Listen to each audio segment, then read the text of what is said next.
Hey, I'm Amanda Mary with Inner Sun Herbals, and today I wanted to discuss with you Roselle, also known as Hibiscus Sabdariffa.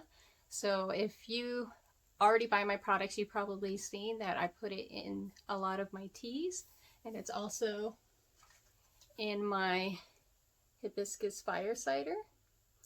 So so I grow this here on my homestead in Middle Tennessee, and I wanted to show you some clippings of the plant. So this is what the leaf looks like. And the leaf is edible. It's tangy. I don't put it in any of my products, but you can add it to salads and it tastes pretty good. So this is the flower. It's already starting to close. You can see it's not as big and showy as like a hibiscus plant you might buy from the garden center. So this one, it blooms in the morning and then it closes late afternoon, and then it turns into a calyx, which this is the calyx.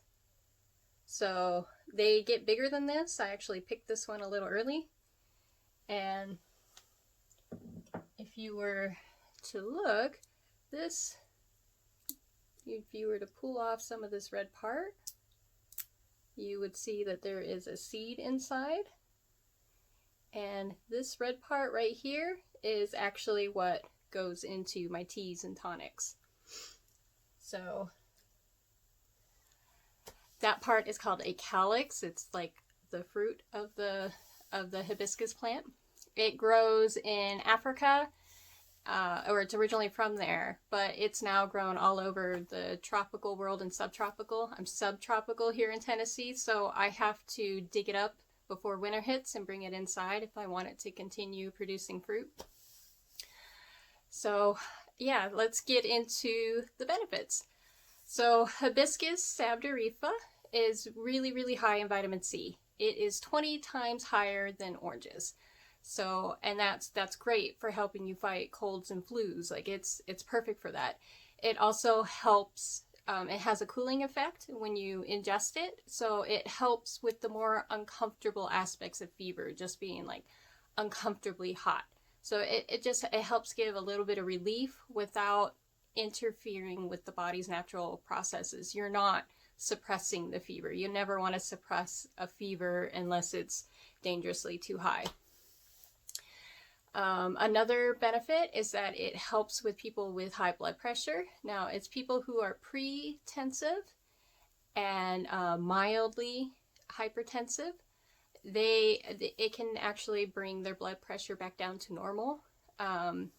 You might need something a little bit stronger if you have really high blood pressure, but it doesn't hurt to include Roselle in your diet either way.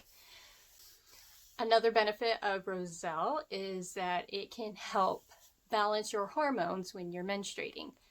And I know that's a delicate topic, but you know, I like feeling balanced and like I'm in control when I'm on my period. So it's really helpful to, you know, drink it as a tea or eat it as a food.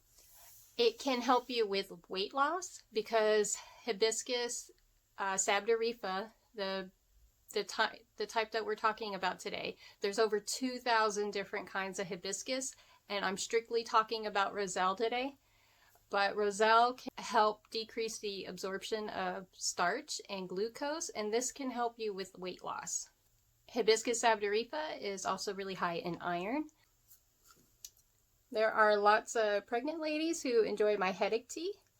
It is in low doses, so it shouldn't bother you should you be pregnant. But if your doctor says no diuretics at all, like green tea, which is in here as in this headache tea in the form of sencha, and Hibiscus sabdariffa is also a diuretic. They're both mild diuretics, but if you are sensitive to diuretics, you don't want to take this tea. But for the average pregnancy, it's perfectly fine. Hibiscus sabdariffa also helps with hangovers, recovering quickly from hangovers. So a lot of people will drink my headache tea when they have a hangover and they notice that they just recover quicker. It's also in my Hibiscus fire cider. So you'll notice that my fire cider is a deep red, whereas most people is more of a golden color, and that is because the hibiscus colors it red. So this will help you with cold and flus, along with all the other ingredients that are in there. And the fire cider is not overly hot. It's like the heat level of mild, or it's like the heat level of medium salsa. So, but it's just enough heat to help clear your sinuses. It comes from the cayenne pepper, and cayenne pepper is also great for colds and flus. And I also grow the cayenne pepper for this formula here on my property. It's also in my vitamin C tea. Now, whole food vitamin C is different than when you buy ascorbic acid or whatever other form of vitamin C that you're buying. And that's because whole foods is always mixed with bioflavonoids, and bioflavonoids helps your body absorb vitamin C better. It can also survive heat. That's why you can turn this into a delicious syrup and use it as like pancake syrup. You can make muffins. I got a muffin recipe scheduled to post on the 14th, I believe, is when I did it. It's for National Dessert Day. And then you can also brew this tea hot or cold. Cold brew, you would just literally put the, I make like a big pitcher, and I put obviously the tea inside the pitcher, and I just let it sit overnight. So I put it in the fridge overnight, and next morning it's beautiful red, and we all drink it to get our vitamin C. And then, of course, I've got it in my lung tea, and it's in there for the vitamin C, and because it's also anti-inflammatory and antibacterial. So if you have a bacterial infection in here, it is going to help, along with all the other herbs that I've got in this tea.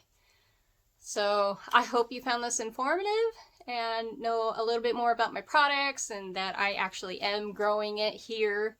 I do my best to buy everything locally that I'm not able to grow. So I would love to answer any of your guys' questions, but I will see you later. Bye.